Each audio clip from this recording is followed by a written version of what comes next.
Sulemani, mzee wetu huyu, mzee wa hekima, aliandika kitabu kizuri sana, kitabu kizuri ambacho kina maneno mazuri pia, kitabu cha Mhubiri sura ile ya 3 mstari ule wa kwanza.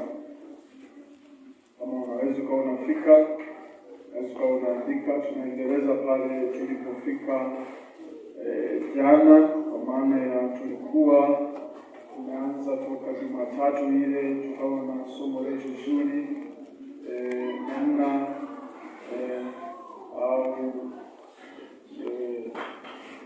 njia au nikasema namna mtu aliyeokoka anaweza kujitengenezea kipato.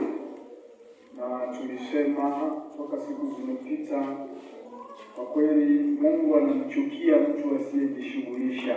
Bwana sifiwe sana.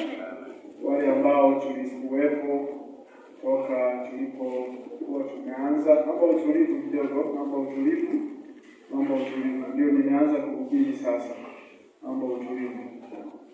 Kwa hiyo tulisema toka ile siku kwamba Mungu anamchukia mtu asiyejishughulisha, na tukasema pointi kubwa kwamba lazima uzalishe faida katika mambo ya kiroho, lakini na katika mambo ya kiuchumi. Bwana sifiwe sana. Lakini kwa kuongezea zaidi, najua wote tulioko hapa hakuna mwenye njaa, wote mmeshashiba, mmeshakula, kunywa chai.